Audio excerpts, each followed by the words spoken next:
விஜய் தொலைக்காட்சியில் அழகே அழகு சீரியலில் மாமியார் கதாபாத்திரம் பண்ணும் ஜெயந்தி அவர்கள் வந்துட்டு சமீபத்தில் இன்டர்வியூவில் ஒரு விஷயத்தை பகிர்ந்துக்கிட்டாங்க. அவங்க என்ன சொன்னாங்கன்னா, நான் சின்னதுலேருந்தே மேடை நாடக நடிகை.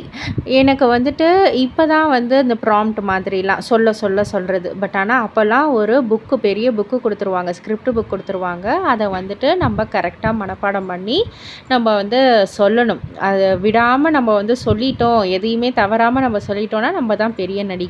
ஆக்சுவலாக நான் வந்து படிக்கல, எனக்கு படிப்பு ஏறவே இல்லை, படிப்பறிவு இல்லாதவ தான் நான் 4ஆம் கிளாஸ் தான் படிச்சிருக்கேன். என்னுடைய அம்மா வந்துட்டு எனக்கு ஒவ்வொன்றா சொல்லி தருவாங்க, எப்படி பேசணும், என்ன டயலாக் முதற்கொண்டு எல்லாமே ரொம்பவே தத்ரூபமாக சொல்லி தருவாங்க. நான் அதை அப்படியே கேப்சர் பண்ணி நான் வந்து அங்கே போய் பண்ணியிருக்கேன்.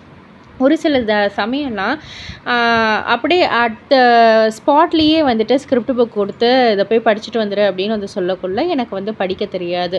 அதுக்கப்புறம் எனக்கு டீச்சராக இருந்தவங்க தான் என் அம்மா கிட்ட வந்துட்டு இந்த மாதிரி தினத்தந்தி, தினமலர் இந்த மாதிரி புக்கெல்லாம் கொடுத்து இதில் எழுத்துக்கூட்டி இதை வந்து படிக்க கற்றுக் கொடுங்க, அப்படியே கொஞ்சம் கொஞ்சமாக படிக்க வந்துடும் அப்படின்ற மாதிரி வந்து சொல்லி அதுக்கப்புறம் தான் நான் கொஞ்சம் கொஞ்சமாக படிக்க ஆரம்பித்தேன். அண்ட் அதுக்கப்புறம் எனக்கு வந்து எழுதவும் தெரியாது, படிக்க கற்றுக்கிட்டு ஆனால் எழுத தெரியாது. கால் எங்கே போடணும், எங்கே லா போடணும், எங்கே ரே போடணும், அதெல்லாம் எனக்கு எதுவுமே வந்து தெரியாது. ஆனால் அப்போவும் என்னுடைய அம்மாவுடைய துணையால் நான் நல்லா அந்த ஸ்கிரிப்டெலாம் வந்து நல்லா ஒர்க் பண்ணி அதுதான் இப்போ இது வரைக்கும் என்னை வந்து கொண்டு வந்திருக்கு அப்படின்ற மாதிரி வந்து சொல்லியிருந்தாங்க. இதை பற்றி நீங்கள் என்ன நினைக்கிறீங்க, உங்களுடைய கருத்து என்ன அப்படின்றத கீழே உள்ள கமெண்ட் பாக்ஸில் குறிப்பிட்டு சொல்லுங்கள். மறக்காமல் சேனலில் சப்ஸ்கிரைப் பண்ணி பக்கத்தில் உள்ள பெல் ஐக்கானை கிளிக் பண்ணிவிடுங்க.